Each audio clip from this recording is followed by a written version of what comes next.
তবু মুকলপ পাপি খাই দুয়ো আখি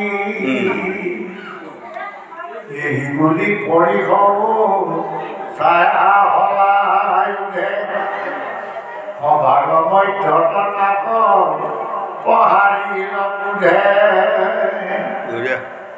অকৰিলে কৈ অহংকাৰ তাৰ পাইলে অপ্ৰচণ্ড প্ৰহাৰে পাপি গৈ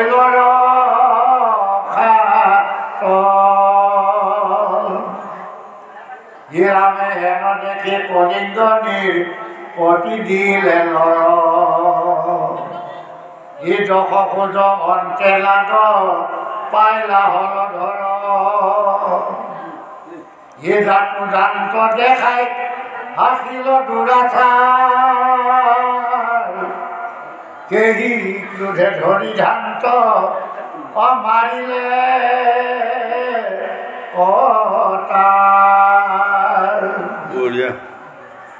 এৰামে আনো খবৰ ৰাজা অনুমতি দিলা মানে বসবাকো পৰি গধৰি অতাৰিলা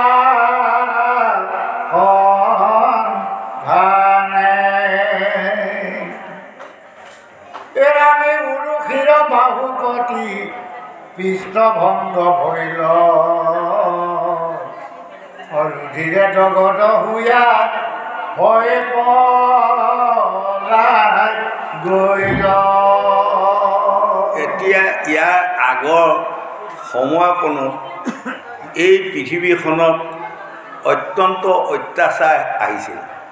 এই অত্যাচাৰৰ সময়তেই পৰমপ্ৰভু ভগৱন্তে যেতিয়া কৃষ্ণ অৱতাৰ লোৱাৰ পাছত বলভদ্ৰৰ সৈতে তেওঁলোকে দুষ্টক দমন শান্তক পালন কৰি পৃথিৱীখনত আকৌ শান্তি আনিবৰ কাৰণে তেওঁলোকে যত্ন কৰে। এতিয়া আকৌ যাওঁতে যাওঁতে যাওঁতে যাওঁতে এই সময়ত আমাৰ এই পৃথিৱীখনত আকৌ মানুহ লোকসকলক অতপালি আহিছে, হয়নে? এতিয়া আকৌ দুষ্টক দমন শান্তক পালন কৰিবই প্ৰভু ভগৱন্তে। যদা যদাহি ধৰ্মেচ্য গিলানি ভৱতি ভাৰত অবৈত স্থানয় ধৰ্মেচ্য তদাত্মানং চিজ্জামুহ পৰিত্ৰাণায় সাধুনাং বিনাশায় সদুষ্কৃতাম ধৰ্ম সংস্থাপনায় সম্ভৱামি যুগে যুগে। সেই লোকসকল দুষ্টক দমন শান্তক পালন কৰাৰ কাৰণে প্ৰভু ভগৱন্তে 24টা অৱতাৰ লৈ আছিল আৰু লৈ থাকিব, হয়নে? গতিকে আমি সকলোৱে জানি লোৱা উচিত আমি বেয়া কাম কৰিলে তাৰ ফল বেয়া, ভাল কাম কৰিলে তাৰ ফল ভাল, হয়নে? কৰ্মফল যোনে যি কৰ্ম কৰে তাৰে ফল পায়। কিছুমান মানুহে মন কৰিবচোন, যেতিয়া দুখ পাব তেতিয়া এই কপালখনকে খেপিয়াই পেলাই কি ক'ব জানে? ভাগ্যই বেয়া, ভাই আমাৰ ভাগ্যই বেয়া, কণা বিধতাই যে কি লিখিলা। সেই লোকসকল কণা বিধতাই ইচ্ছা কৰি লিখিবা নাহে, হয়নে? আমি যিবোৰ কৰ্ম কৰি যাম শেষ বিচনাত পৰাৰ দিনা সেই কৰ্মৰ ভিত্তিত লিখনি এটা মাৰিব, আৰু যিদিনাই লিখনি মাৰি দিব সেই লিখনিটো না কৰিব পৰা ক্ষমতা কাৰোৱে নাই। বিধিৰ লিখন নযায় খণ্ডন, কাৰো শক্তি আছে তাক কৰিবে মোচন। আজি দাঁত মেলি হাঁহি আছিল কলিংগ ৰজা, তাকো মাৰি পেলাল। আন যিমানখিনি মানে দুষ্ট অৰ্থাৎ সংগ, সেইকাৰণে আমাক কয় যে সংগই ৰংগ সংগই ধ্বংস। সেই লোকসকল সংগ যদি আপুনি বেয়া কৰি লয় বৃদ্ধ কালতো মানুহে দুখ আহিব পাৰে। গতিকে আমি সদায় চাই চাই সংগ ল'ব লাগিব। ভাল জ্ঞানী যদি সংগ লওঁ তেনেহ'লে আমি জ্ঞানী হ'ব পাৰিম, আৰু অজ্ঞানী সংগ ল'লে অজ্ঞানী হ'ব পাৰিম। এই অলপতে এখন বহুত বেট ভাগৱত গাই আহিছিল। ভাগৱত গোৱা শেষ সময়ত বিদায় দিয়া সময়ত এগৰাকী বোৱাৰীয়ে যায় দুগুৰি কান্দিছে মোক সেৱা কৰি। মই বোলো কান্দিছ কিয় গোসানী? কৈছে বৰ দুখ লগা বিষয়, এয়া 12 ৰাজ্যৰ ভাগৱত, 13খন গাঁৱৰ ৰাইজৰ ভাগৱত, হয়নে? আমাক ভাগৱতত আহিবা নিদি। মই তামোল পাণ এবটা দি মই যেনে তেনে আহিছোঁ। বোলো কাৰণটো কৈছে মোৰ মানুহটো এই 12খন গাঁৱৰে মেধি আছিল 12খন গাঁৱৰে পাঠেকো পাতিলে গোটেই 12খন গাঁৱৰ ৰাইজে ইমান সন্মান দিলে এই কিছুমান দিনৰ পৰানো কেইটামানৰ লগ পাই পেলাই সদায় মদ খোৱা হয়নে বাৰু হয় সদায় মানে মদ আৰু ব্ৰইলাৰ মুৰ্গী নহ'লে নহয় এটা সেইকাৰণে এতিয়া 12খন ৰাইজে এৰি থৈ দিছিল ভাগৱতত আহিমান দিয়ে মইহে মানে মোৰ মানুহটো যেনিবা বেয়াই হ'ল মোক ভাগৱতত যাব দিয়ক বুলি তামোল পাণ এবটা দাই দি মই এই যে সংগ এখন ৰাইজৰ পাঠেকে যদি মদ খাব যায় এখন ৰাইজৰ মেধিটোৱে যদি মদ খাব যায় কথা হয়নে মই অসমত ঘূৰি পাকি কেইবছৰমানৰ পৰা পাই ফুৰিছোঁ যাৰ ঘৰত মেধি আছে তাৰ পুতেকটোহে নগৈ জুৱা খেলি মদ খাই ফুৰে আৰু কোনোবা এটা বায়ান পাইছোঁ তাৰ পুতেকহে যায় জুৱা খেলি মদ খাই ডুগৰি ফুৰে হয়নে এইবোৰ কি লক্ষণ আহিছে ঈশ্বৰেহে জানে আৰু গতিকে চাই বুলিবা বাদ দেহৰ ভিতৰত আছে খালে বাবে পিছলি পৰিবা তাত আমাক এই নাটকখন দেখা দেখিকেহে দেখুৱাই গৈ আছে কাৰ যুদ্ধ কাৰ মানে সহানুভূতি কাৰ শৰণাগত কাৰ ক্ষমা প্ৰাৰ্থনা আমাক দেখুৱাই গৈ আছে আমি এতিয়া সমাতেকে ধৰ্ম হয়নে বাৰু গতিকে আমাক কৈছে এই লোকসকল ভকত হবাৰ যত্ন কৰক সাধু হবাৰ যত্ন কৰক বৈষ্ণৱ হবাৰ যত্ন কৰক হয় তেনেহ'লে আপোনাক কামত আহিব সাধু মানে কি জানে সাধন কৰিবা শিকক সাধন কৰি আপুনি ক'ৰ পৰা আহিলে ইয়াত কি কৰি আছে আৰু কি কৰিব লাগে ইয়াৰ পাছত ক'লৈ যাম এই আঁতৰিটো দেহাত লওক সাধু মহন্ত সকলৰ ল'ৰা ছোৱালী যদি দুষ্ট হয় তেতিয়াহ'লে সাধু মহন্ত সকল মানে কেনেকুৱা হ'ব লাগিছিল কেনেকুৱা হয় সেইটো মই বাৰু ইমান নাজানি নক'ম কাৰণ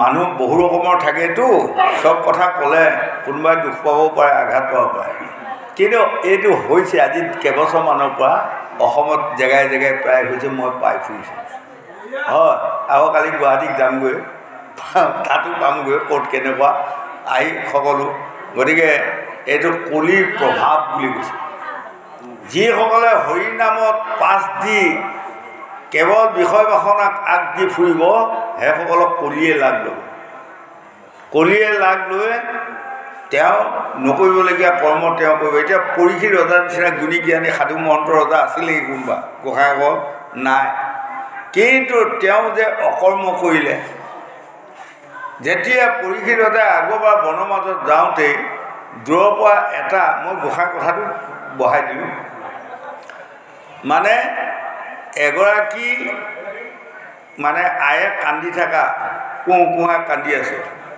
শুনি গ'ল শুনি মানে পৰীক্ষিত ৰজাই নিজকে অহংকাৰ কৰিছে নিজকে অহংকাৰী মই পাণ্ডৱৰ নাতি মোৰ নাম ৰজা পৰীক্ষিত মোৰ ৰাজ্যত কোনেও কান্দি থাকিব নোৱাৰিব সকলোৱে হাঁহি থাকিব লাগিব গতিকে কোনে কান্দি আছে বুলি নিৰীক্ষণ কৰি গৈ পাইগৈ যে ধৰ্ম নামৰ গৰু এটা আছে গৰুটো চাৰিখন ভৰি নাম হ'ল ধৰ্ম অৰ্থ কাম মুখ্য এই চাৰিখনৰ তিনিখন ভৰি টঙনিয়াই ভাঙিলে কলিয়ে আৰু গতিকে ধৰ্ম নামৰ গৰুটো ঘৈণীয়েকে ডগৰি কান্দি আছে হাঁহাই এখনো ভাগিব এতিয়া টঙনিয়াই মোৰ স্বামী গোটেইটো কি হ'ব এই সময়ত যাই পেলাই যেতিয়া পৰীক্ষিত ৰজাই পাইগৈ পাই কলি বুলি বুজি পায় দেখিলে ইয়াক যদি জীয়াই ৰখা হয় এইখন ভৰি ভাগিব এতিয়া নহয়নে এই বুলি তৰুৱাত পাল উলিয়াই লৈ যেতিয়া ঘাঁহ মাৰিলেই আৰু ধৰক কলিয়ে দীঘল খাই পৰি দুইখন ভৰিতে ধৰি কৈছে মহাৰাজ কাটক আৰু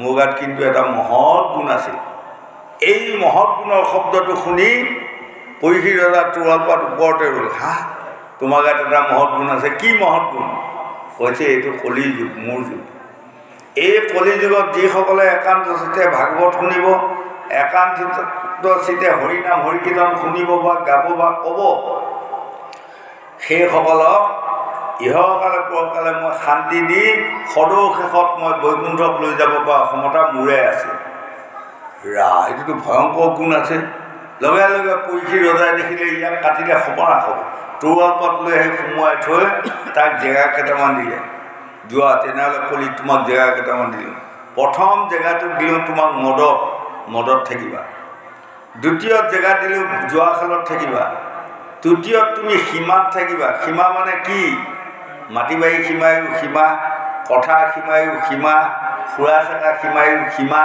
উৰা পিন্ধা সীমায়ো সীমা মানে ঢেৰ কথা সীমা অতিক্ৰম কৰি কৰ্ম কৰিব নাপায় এতিয়া কিন্তু আমাৰ অসমৰ আই মাতৃসকল উৰা পিন্ধাত সীমা চেৰাই গ'ল গতিকে কলিয়ে লম্ভি আছে হয়নে শুনিলে বেয়া নাপাব মই কাৰোবাৰ বুলি কোৱা নাই আমাৰবিলাকৰো কৈছোঁ সকলোৰে কৈছোঁ ইমানেই নাটনি মাৰিছেনে কাপোৰ কানি আমাৰ বোৱাৰীসকলৰ গাভৰুসকলৰ মানে জান নাজান কাপোৰেদি খুলিয়াই লৈ ফুৰা হৈছে আৰু হয় গতিকে উৰা পিন্ধা সীমা চেৰাই যাব নাপায় তাৰ পাছত আৰু এটা জেগা দিলে মছলা পিছা পাতাত থাকিবা তুমি গতিকে আমাৰ আই মাতৃসকল আপোনালোকে মছলা পিছা সময়ত কৃষ্ণ নাম স্মৰণ কৰি ল'বা আকৌ মছলা পিচি হোৱাৰ পাছত পাতাখন ধুই কৃষ্ণ নামৰ ধুই থৈ গুচি আহিবা তেনেহ'লে তোমাক কলিয়ে অসুবিধা কৰিব নোৱাৰে তাৰপিছত আৰু এটা দিলে বাঁহী চোতাল শাৰী পুচি যিটো জাবৰ জোঁথৰ ওলায় সেইটোত থাকিবা গতিকে আমাৰ আই মাতৃসকল ৰাতিপুৱা বাঁহী চোতাল খাই যাব কম চোতালৰ আগত থুপুৰিয়াই নথবা থুপুৰিয়াই থ'লে ঘৰত কাজিয়া হ'বই কলি আহিবই গতিকে ঠান কৰি পেলাই দিবা ক'ৰবাত পুৰি চুৰি পেলাই দিবা হয় এই 6টা জেগাত কলিক জেগা দিলে তেতিয়া কলিয়ে আকৌ ক'লে কি মহাৰাজ আপুনি 6টা জেগা দিলে 6টা জেগাই মোৰ নহ'ল মোৰ ফালৰ পৰা এটা কওঁ আপুনি আৰু দিয়ক আৰু তেতিয়া পৰীক্ষিত ৰজাইও ভাবিলে কথাটো সঁচা সিটো মাতাই নাই বেচেৰা নহয়নে বাৰু মই 6টা জেগাত দিলোঁ বাহ তাৰ ফালে দিয়া কোৱা ক'ত থাকিবা ক'লে মোক সোণতো থাকিবা দিয়ক আৰু এই কলিক সোণত জেগা দিলে এতিয়া আমাৰ আই মাতৃসকলৰ ঘৰে ঘৰে যদি কেনেবাকৈ সোণা গহনাৰ লগত যদি বাদানুবাদ আহিল সেই ঘৰত কলিয়ে লাগ ল'লে আৰু কথা শেষে আৰু পঞ্চতম গত হয়নে এতিয়া পৰীক্ষিত ৰজা সেইদিনা মৃগ মাৰিব কেনেকৈ গৈছিলে ইয়াৰ পাছত পৰীক্ষিত ৰজা জেগা দি থৈ আহিলে কলিক যেতিয়া মৃগ মাৰিব যাব লাগে সেই সময়তনো 5 পাণ্ডৱৰ অস্ত্ৰ শস্ত্ৰ থোৱা ভালটোত সোমাই গৈনে ভালটোত সোমোৱাৰ লগে লগে দেখিলে এটা বাহ কি সুন্দৰ ৰাজমুকুঠি ধুনীয়া লাহেকৈ পিন্ধি ল'লে লৈ পেলাই আইনাখনত চাই নিজকে ভাবিছোঁ বৰ বঢ়িয়া লাগিছে দিয়া পিন্ধিয়ে যাওঁ এইটোকে এই বুলি যেতিয়া ঘোঁৰাত উঠি মৃগ মাৰিবা গ'ল লগে লগে কলিয়ে দেখিলে ৰবা তোমাৰ ভৰিত দীঘল খাই পৰি কান্দি ফুৰিলেও মোক ভাল জেগা এটা নিদিয়া থাকিবা তুমিয়েতো মোক সোণত থাকিবা দি গৈছিলা আজি তুমি ক'ত সাৰিবা আজি সাৰিবা নোৱাৰা তুমি নিজৰ দোষত নিজেই পৰিবা এতিয়া হয় তাৰ পাছত আকৌ চাই আছে আৰু এটা দুখ পালে আৰু ধৰিয়ে ল'ম কিন্তু ৰাজসভাত তেওঁ কৈ গৈছিল 3টা মৃগ মৰাৰ কথা 3টা মৃগহে লাগিব সেইটো বুজক এই ৰাম যতে কমাৰিলা মৃগ নজাই গণন অমৃগ কদেশীয়া ৰজাৰ আনন্দিত মন এই মৃগ মাৰিব যাওঁতে সীমা চাই গ'ল সীমা চাই যোৱাৰ লগে লগে কলিয়ে লাগ ল'লে আৰু কলিয়ে ধৰি এই 7টা দিনৰ ভিতৰত তেওঁক প্ৰখৰনেকৈ দংশন কৰিলে বাৰু সিপিনে মই নাই যোৱা এয়া দুৰ্ঘটনা গতিকে আমাৰো ইমান সাৱধান হৈ থাকিবা যিদিনা কলিক এই 7টা জেগাত দি কলিক পৰীক্ষিত ৰজাই কৈছে মোৰ ভৰিত ধৰি তুমি শপত গ্ৰহণ কৰা য'ত ভাগৱত চলিব য'ত হৰিনাম হৰিকীৰ্তন চলিব য'ত ভকত বৈষ্ণৱ ধৰ্ম আলোচনী সভা হ'ব তাত তুমি নাযাওঁ বুলি তুমি শপত গ্ৰহণ কৰা শপত গ্ৰহণ কৰিলে কিছুমান দিন গ'ল এতিয়া পৰীক্ষিত তাৰ পাছৰ পৰা বনত যায় যেতিয়া মৃগ মাৰি বা প্ৰখৰনেকৈ দংশন কৰিলে এইবোৰ গ'ল যোৱা বহুত বছৰৰ পাছত এটা জেগাত মহাভাগৱত চলি আছে মহাভাগৱত চলি থকাৰ লগে লগেই সকলোবোৰ ৰাইজ বহি আছে দেৱঋষি নাৱত আহি আছে এই যে দৰ্জা মুখৰ মানে বাওঁ হাতৰ খুঁটিটো বা কলগছজোপা এতিয়া যিখিনি জেগা তাত আউজি কলি বহি আছে। তেতিয়া দেৱঋষি নাৰদে আহি আমাৰ মানুহেতো চিনি নাপাওঁ হয়নে? এতিয়া আজি এই দুখন পাঠত কোন কোন বহি আছে জানে? এইখনত বহি আছে দেৱঋষি নাৰদ। নাৰদৰ পাৱৰ ছাঁটো মোৰ জিভাত দি আছে। আৰু এখেতৰ এইখিনিত কোনে বহি আছে? উদ্ধৱ। উদ্ধৱৰ পাৱৰ ছাঁটো তেখেতৰ জিভাত দি আছে। সেইকাৰণে আসনখন ভালভাৱে গ্ৰহণ কৰি ল'ব লাগে। জিভাৰ আগে নাৰদ মুনি বজাই খুল হ'ব, জিভাৰ নিচে বচে নদী তাৰ গংগা জল। হয়, এই তেতিয়া দেৱঋষিয়ে ক'লে কলি ৰ'বাচোন ৰ'বা, তোমাকতো পৰীক্ষিতে হৰিনাম হৰিকীৰ্তন শাস্ত্ৰ ভাগৱত ক'তো যাব দিয়া নাছিল, তুমিতো শপত গ্ৰহণ কৰা আছিল, তুমি কিয় আহিলা? তেতিয়া কলিয়ে কৈছে মই সেইকাৰণেতো মাজত সোমোৱা নাই, মই গেটটোতহে আছোঁ, গেটতহে আছোঁ। নহয় তুমি গেটত কিয় আছা? কৈছে গেটত এইকাৰণে আছোঁ, ভাগৱতক যায় ভাগৱতৰ স্থলীত যদি কোনোবাই ভাগৱতক আওকাণ কৰি মায়া সংসাৰখনৰ কথা বতৰা পাতি কাৰোবাৰ বেয়া সমালোচনাত যদি কথা বতৰা পাতে সেইসকলক মই ধৰিমগৈ। কিন্তু তেতিয়া কৈছে তুমিতো মাজত যাব নোৱাৰা, কেনেকৈ ধৰিবা? কৈছে মই এইখিনিতে বহি আছোঁ, সেইখিনিতে বহি আছে এতিয়া বাওঁহাতৰ খুঁটাত কলি আছে, প্ৰমাণ কৰিব আপোনালোকে, কেতিয়াবা প্ৰমাণ পাবই হয়নে? যিসকলে পৰৰ বিদ্ৰোহৰ কথা যদি ভাগৱতত আহি আলোচনা কৰে সেইসকল যোৱাৰ লগে লগে তেওঁ হৃদয়ত বিৰাজমান হৈ কলি গুচি যাব। তেওঁ ঘৰত গৈ মাৰিমক কাজিয়া পেচাল লগাই গুদাগুদি কৰিব, সন্মান হানি কৰিব।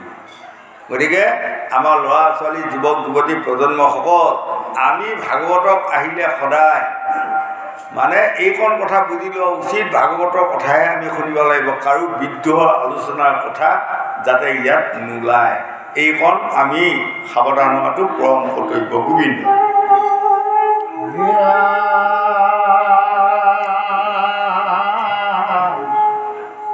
রুক্মিণীর ভাই রুক্ম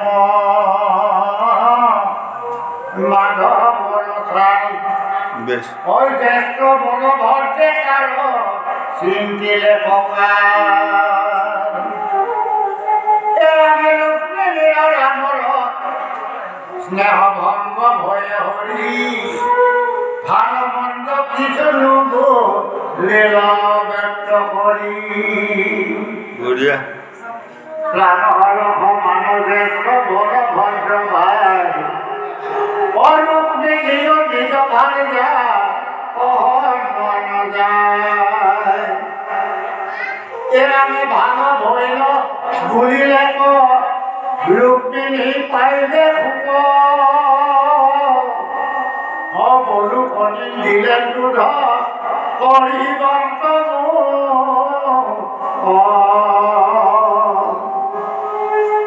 মঙ্গল বেলা হইল কুটুম্বর বলে এই চিন্তি নারায়ণ ও রহিল বলে রুক্মিণী ও শ্রেষ্ঠ ভাইক হীন করিল জয় জয় করে আনো খবর এরামে কাছে অনিরুদ্ধ কই গায়ে সমন্বিতে অমহারঙ্কে যদু গণে চুরি দিব্যরথে বলভদ্র আদি চলি গৈল পুষ্পস্থলী কৃষ্ণর প্রসাদে হবে কার্য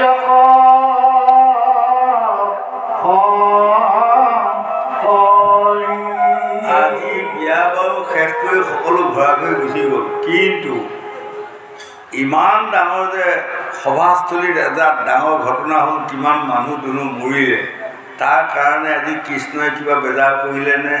তাৰ কাৰণে আজি ৰুক্মিণীয়ে কিবা বেজাৰ কৰিলেনে? নাই। কি কাৰণত নাই? তেওঁলোক মানে প্ৰভু ভগৱন্তক নিন্দা কৰা, তেওঁলোকৰ বাক্য বচনবোৰ বেয়া হয়। গতিকে এক নম্বৰতে আমাক কৈছে বাক্য সাৱধান হয়। এই লোকসকল পঞ্চতি বিংশতি তত্ত্ব পুনৰ্জনৰ নজানো আমি সীমা নৱদাৰে ঘূৰি জীৱ আছে ফুৰি বুজিবা তাৰ মহিমা। আমাৰ পতে কয় নিজা নিজা এইটো ঘৰ, এই ঘৰটোৰ 9খন দৰজা আছে। হয়, 1 নম্বৰ দৰজাখন কি? মুখখন।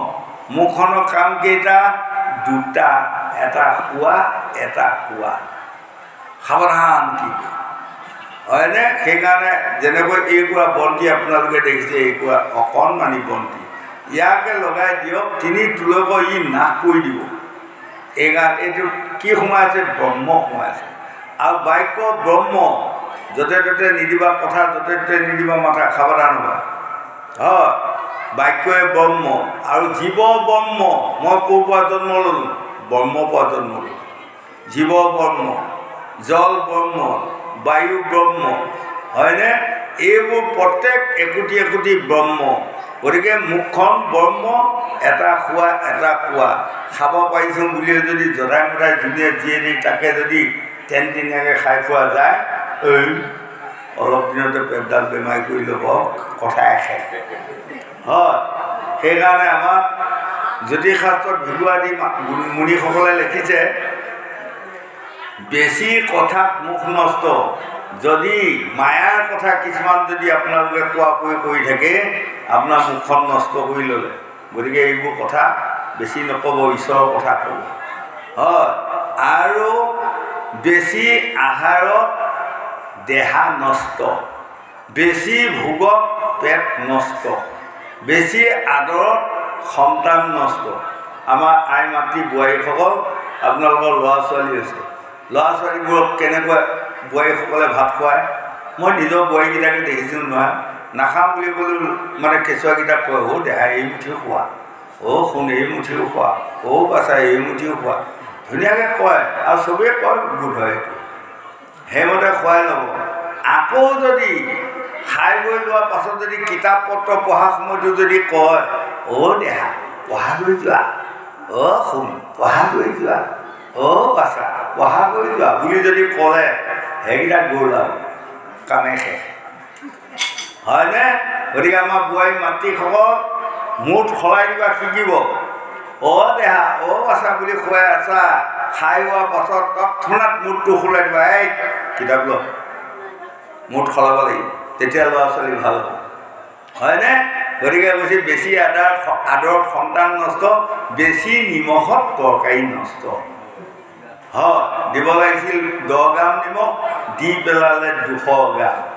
14 মছলা দিলেও শেষ, 15 মছলা দিলেও শেষ, 18 মছলা দিলেও শেষ, আৰু কাম নাই। হয়নে?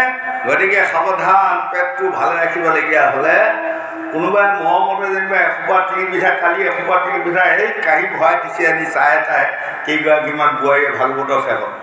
মই বোলো এসোপা আই মোকে খাবা দিল নাই গোসাঁনীহঁত? বোলে তাৰমানে তহঁতে মোক পেটে পেটে ভাল নাপাওঁ ন। মই কৈছোঁ, গোসাঁই কিয় ক'লে তেনেকুৱা? আপোনাক ইমানে ভাল পাওঁ, তেনে ভাল পাওঁ দেখি মোক মাৰিবা যত্ন কৰিছে, মাৰিবা যত্ন কৰিলোঁ। এসোপা তিল পিঠা খাই যোৱা মানে মোৰ পেটটো থলি আৰু তহঁতে। হয়নে? গতিকে এটাই খাব, বেছি নাখাব। ঠিক আকৌ কোৱা বাক্য, বাক্যই স্বৰ্গ, বাক্যই নৰক। হয়নে? কাৰণ তাৰ এটা উদাহৰণ, যেতিয়া কুৰু পাণ্ডৱৰ যুদ্ধ শেষ হ'ল, যদুবংশও নাশ হ'ল, তেতিয়া এই 5 পাণ্ডৱ পুত্ৰৰ মুখে স্বৰ্গযাত্ৰা কৰিব গ'ল। স্বৰ্গযাত্ৰা কৰিব যাওঁতে হিমালয়গিৰি পৰ্বতৰ পৰা দ্ৰৌপদী, সহদেৱ, নকুল, অৰ্জুন, ভীম আটায়ে পুৰি মৃত্যু হ'ল। তেতিয়া ৰাজা যুধিষ্ঠিৰে অকলীয়া হৈ ডুবুৰি কান্দিছে, হাই কোনোৱে নাই, কাকনো মাত এশ দিম আৰু। বাৰু যাই হওক, মই পাছুৱাই যোৱা নহ'ব, আগুৱাই যাব লাগিব। গৈ এটা জেগা পোৱাৰ লগে লগে দেখে যে পিনে মানুহ দুনুবা যোৱা চিন, পক্ষী পোখা মাতবোল নাই, কাক সুধিম, কোনটো বাটে যাম, কোনটো বাটে গ'লে বা ক'ত পাম, এই বুলি চকু মোহাৰি ৰাজা যুধিষ্ঠিৰে কান্দিছে। কান্দি হাতকেইখন আঁতৰাই দিয়াৰ লগে লগে আগৰ পিনে দেখি এটা সুন্দৰ দেখিবা ভাল কুকুৰে মানে 3 পাক ঘূৰি লেবুডাল দাঙি মানে গৈ আছে। তেতিয়া দেখিলে এই কুকুৰটো পাছে পাছে গৈ থাকিলে নিশ্চয় কিবা এটা অনুসন্ধান পাম। কুকুৰটো পাছে পাছে গৈ গৈ গৈ গৈ গৈ গৈ গৈ গৈ যেতিয়া দেখি এয়া নিশ্চয় স্বৰ্গস্থলী হ'ব। অনুভৱ আহি তৎক্ষণাতে আকৌ ৰাজা যুধিষ্ঠিৰে চিন্তা কৰিছে, যদি স্বৰ্গস্থলী এইবোৰ জেগা হয় তেনেহ'লে কুকুৰ এটা স্বৰ্গলৈ কেনেকৈ আহে? কুকুৰটো স্বৰ্গক আহিব নোৱাৰে। ই নিশ্চয় কিবা মায়া কৰি আহিব পাৰে। লগে লগে ৰাজা যুধিষ্ঠিৰে হাতযোৰ কৰি তুতি প্ৰাৰ্থনা কৰাত লাগিল। লগে লগে কুকুৰ গুচি লাহেকৈ যম ৰজা হ'ল। মই যম ৰজা। তেতিয়া যুধিষ্ঠিৰে কৈছে, পিতৃ নমস্কাৰ। বোলে নমস্কাৰ বাৰু হ'ল, এতিয়া ব'লা তুমি 3খন নৰক চাব লাগে। ৰাজা যুধিষ্ঠিৰ উৎসৱ খাই উঠিল, মইতো ক'তো পাপ কৰা নাই, মোক ধৰ্মৰাজ বুলি সকলোৱে সম্ভাষণ জনায়, মই আকৌ 3খন নৰক কিয় চাবলগীয়া হ'ল? তেতিয়া যম ৰজাই কৈছে, তুমি বাক্যদ্ৰোহী মৃত্যদ্ৰোহী ডাঙৰ পাপ কৰিছা। মৃত্যদ্ৰোহী পাপো ডাঙৰ পাপ, বাক্যদ্ৰোহী পাপো ডাঙৰ পাপ। এই পাপৰ পৰা নিস্তাৰ নাপায় মানুহ। ব'লা ব'লা। লগে লগে যম ৰজাই লৈ গৈ 3খন নৰক দেখুৱালে আৰু দেখুৱাই পেলাই লৈ আহি স্বৰ্গৰ 1 নম্বৰ স্বৰ্গৰ দুৱাৰদলিত খাৰ কৰি দি কৈছে, এখন ৰাজ্য চোৱা। চাই বাহ কি সুন্দৰ ৰাজ্য, ইমান পাপ পৰিষ্কাৰ পবিত্ৰ ৰাজ্য, আৰু ৰজাজন ইমান সুন্দৰ ৰজা, 6গৰাকী গাভৰুৱে বাহ দি আছে। তেতিয়া ৰাজা যুধিষ্ঠিৰে সুধিলে, সেই পিতৃ, এইখন কি ৰাজ্য আৰু এই ৰজাজন কোন? কৈছে, তুমি চিনি পোৱা নাই, এইখনে হ'ল 1 নম্বৰ স্বৰ্গৰ ৰাজ্য, অতি পবিত্ৰ ৰাজ্য, আৰু এইজনে হ'ল তোমালোকে যাক বেয়া মানুহ বুলি মাৰি পঠিয়াইছিলা, সেইজনে আহি ইয়াত ৰজা হৈ আছে, আহি কৰ্ণ। ৰজা যুধিষ্ঠিৰ উৎসৱ খাই উঠিল, কৰ্ণ এনেকুৱা এখন জেগাত ৰজা হৈছে আহি, কাৰণটো মোক বুজাই দিয়ক। তেতিয়া যম ৰজাক কোৱাত যম ৰজাই কৈছে, মই বঢ়িয়াকৈ বুজাই দিম। আজি যম ৰজাই ৰাজা যুধিষ্ঠিৰক বুজাব। এইখন কথাকে কৰ্ণৰ শিবিৰত কাল সন্ধিয়া সময়ত কৃষ্ণই যায় কৰ্ণক ক'ব, আৰু এইখন কথাকে গংগাৰ পাৰত শুকদেৱে পৰীক্ষিতক ক'ব। কথা একেখিনিয়ে, হয়নে? তেতিয়া ধৰ্মাৰ কুৰুক্ষেত্ৰ ৰণ হৈ আছে। আজি ৰাজা যুধিষ্ঠিৰক বুজাই আছে, সেই সময়ত কৰ্ণ সেনাপতি, কাল সন্ধিয়া সময়ত কৃষ্ণ যায় কৰ্ণক কৈছে, কৰ্ণ বোলে বাসুদেৱ নমস্কাৰ। বোলে নমস্কাৰ, তোমাৰ পিতৃ মাতৃ কোন জানিলা আজিলৈ? তেতিয়া লগে লগে কৰ্ণই নিমাত হৈ বৰ দুখেৰে সৈতে কৈছে, সেই বাসুদেৱ, মোৰ পিতৃ মাতৃ কোন আজিলৈ মই চিনি পোৱা নহ'ল। সেইটোৱে মোৰ বৰ দুখৰ বিষয়, কাৰণ সকলোৱে মোক সুতপুত্ৰ বুলি কয় আৰু সকলোৱে ঘৃণা চকুৰে চায়। কৈছে, তোমাৰ পিতৃ মাতৃ কোন মই আজি চিনাই দিম। কৰ্ণই কৈছে, তুমি কেনেকৈ চিনাই দিবা? তুমিতো মোতকৈ বয়সত সৰু, মই বয়সত ডাঙৰ, ময়ে নাজানো মোৰ পিতৃ মাতৃৰ কথা। তেতিয়া প্ৰভু ভগৱন্তে কৈছিলে, গোবিন্দ গোবিন্দ গোবিন্দ গোবিন্দ গোবিন্দ ৰাম মুৰাৰী, অনন্ত কোটি ব্ৰহ্মাণ্ডৰ হৰি অধিকাৰী, ময়েই অনন্ত কোটি ব্ৰহ্মাণ্ডৰ অধিকাৰী, পুৰণ পুৰণ গজন ভ্ৰমণ 4 মুঠি জীৱক চলোৱা গৰাকীটো ময়ে। সেই কথাকে পুৰাণৰ পৰা আনি ঘোষাত মাধৱদেৱে লিখিছে। তেতিয়া কৈছে, তোমাৰ পিতৃ কোন জানা? সূৰ্য দেৱতা। আৰু তোমাৰ মাতৃ কুন্তী দেৱী। কৰ্ণ উৎসৱ খাই উঠিল, মই সূৰ্য দেৱতাৰ পুত্ৰ বোলে। ইমান দিন কোনেও মোক নক'লে, মইতো দেৱৰ সন্তান। তেনেহ'লে কৈছে, তুমি দেৱতাৰ সন্তান। আৰু কুন্তীৰ সন্তান মই কেনেকৈ হ'লো? মোক বুজাই দিয়ক। কৈছে, বুজাই দিম বুলিয়ে আহিছে। কুন্তী ভোজ ৰজাৰ জীয়েক। যেতিয়া ভোজ ৰজাৰ অন্তঃপুৰত দুৰ্বাসা মুনি ওলালে গৈ, তোমাৰ মাতৃ কুন্তীয়ে বৰ ধুনীয়াকৈ আউল পৈচান ধৰি আপ্যায়িত কৰিলে, আৰু সেই সন্তুষ্ট হৈ দুৰ্বাসা মুনিয়ে ক'লে, এৰা ছোৱালী আহাচোন। অকণমান ছাইডত মাতি লৈ যায়, ক'লে, তুমি যিখন মোক আপ্যায়িত কৰিলা মই বৰ সন্তুষ্ট পালোঁ, গতিকে তোমাক এইটো মন্ত্ৰ মই শিকাই দিলোঁ। এইটো মন্ত্ৰ জপ কৰি তুমি যাকেই মাতিবা, সেয়ে আহি তোমাক সংগম কৰি শান্তি দিব, তোমাৰ গৰ্ভত সন্তান দি থৈ গুচি যাব। এই মন্ত্ৰটো দুৰ্বাসা মুনিয়ে দি থৈ গুচি আহিল। আৰু তাৰ পাছত কুন্তীয়ে এই দুৰ্বাসা মুনিৰ মন্ত্ৰটো হা না কিবা এটা প্ৰমাণ কৰিবৰ কাৰণে ভাবি ভাবি ভাবি ভাবি সদায় আছে। এদিন অকলশৰীয়াকৈ থাকি সূৰ্য দেৱতাক আৰাধনা কৰিলোঁ। লগে লগে সূৰ্য দেৱতা এটা ল'ৰা হৈ আহি আগত উপস্থিত হ'ল। তেতিয়া কুন্তীয়ে ক'লে, আপুনি সূৰ্য দেৱতা নেকি? মই সূৰ্য দেৱতা। কৈছে, মই দুৰ্বাসা মুনিৰ মন্ত্ৰটো আজি প্ৰমাণ কৰিলোঁ, এতিয়া আপুনি যাওকগৈ।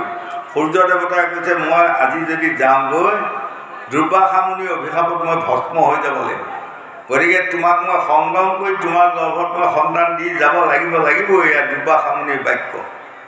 এই লগে লগে কুন্তীৰ গৰ্ভত তোমাক কৰ্ণক কৈছে, তোমাক থিতি কৰি থৈ সূৰ্য দেৱতা গুচি গ'ল। তাৰ পাছত 10 মাহৰ পাছত তুমি জন্ম হ'লা। জন্ম হোৱাৰ লগে লগে তোমাক দেখি কুন্তি ব্যাকুল হ'ল। বা ইমান সুন্দৰ হাত ভৰি নাক কাণ মুখ, হয়নে, গা গঠন কিমান সুন্দৰ ল'ৰা এটি, মোৰ নিচিনা ভাগ্যৱতী নাই বুলি মানে বুকত লৈ মানে খন্তেক মই বৰ ভাগ্যৱতী, ইমান সুন্দৰ ল'ৰা এটা পালোঁ। তৎক্ষণাত অন্তৰ দাইলেও ৰ'বা, মইচোন বিয়াই সোমোৱা নাই, হয়নে? মই বিয়া নোসোমোৱাওঁতে যদি মোৰ ল'ৰা এটা হোৱা সকলোৱে শুনে, তেনেহ'লে মইতো কলংকিনী হৈ যাম, মোক বেইছা বুলিতো সকলোৱে নিন্দা কৰিব। নাই, মই ইয়াক ৰাখিব নোৱাৰোঁ।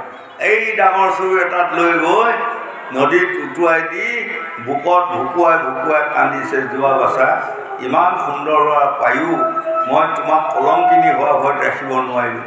তোমাক যাতে কোনোবাই ডাঙৰ দীঘল কৰক, তুমি যাতে বাচি থাকা। কান্দি কান্দি তোমাৰ মাতৃ ঘৰলৈ আহিল।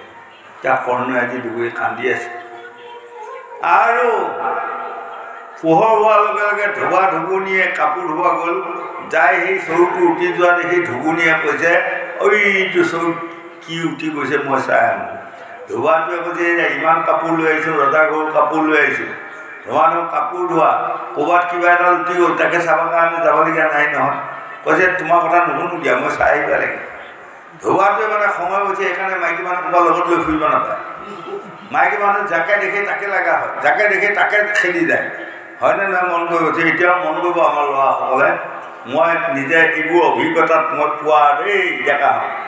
বিয়া পোৱাৰ পাছত যদি দুজনী খুলখালী হৈ ঘৈণীয়েকৰ সৈতে 3জনী হৈ পেলাই যদি মেলা চাব যোৱা, ভালকৈ লৈ যাব বস্তু, নহ'লে পৰি বিপদত পৰিবা।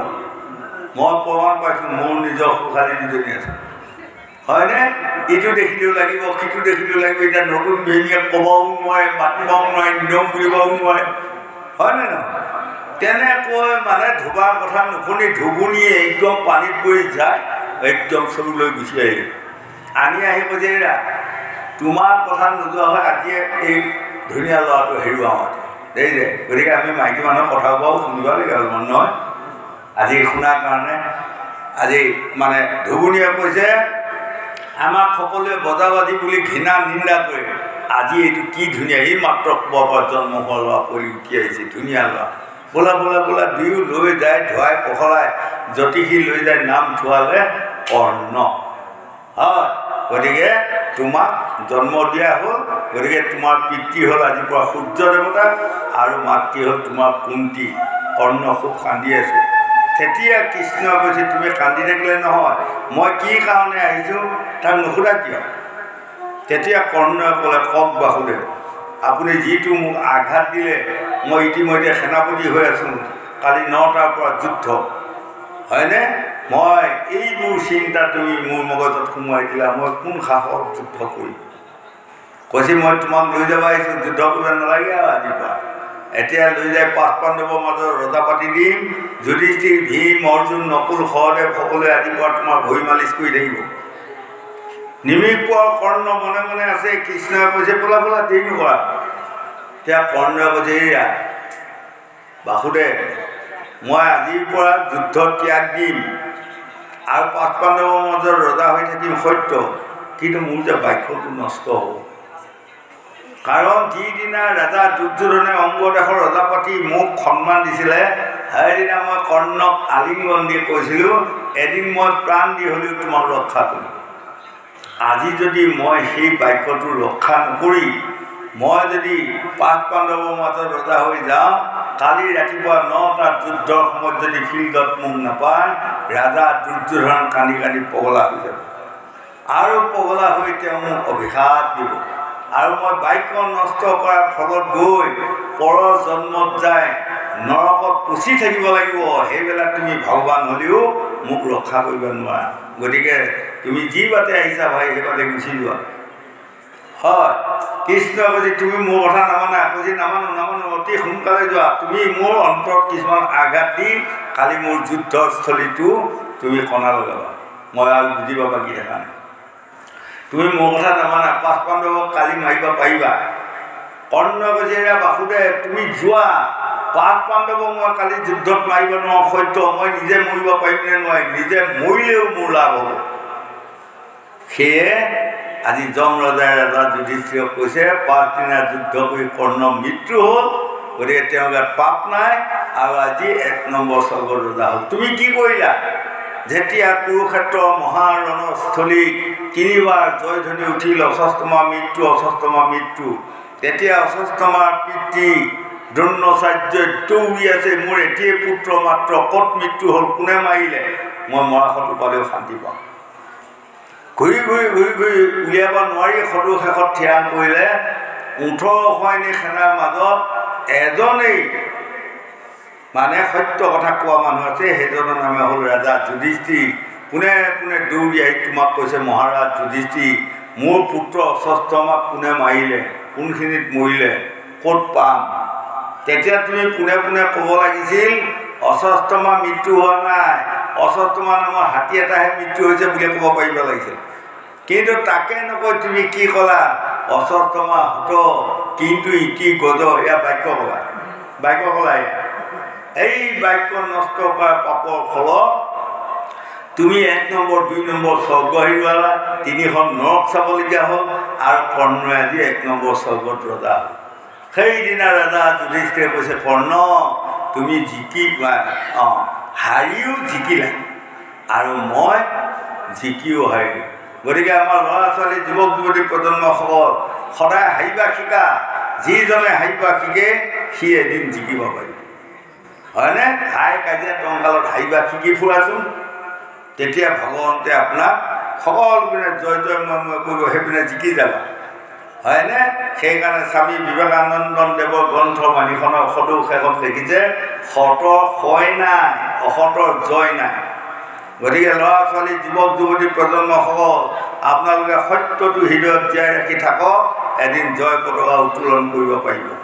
আৰু যদি সৎ অসৎ দুপতীয়া কৰ্ম কৰি ফুৰে কোনোদিনে জয় হ'ব নোৱাৰে বুলি 4 বেদ 14 পুৰাণে আমাক বুজাই আছে গোবিন্দ।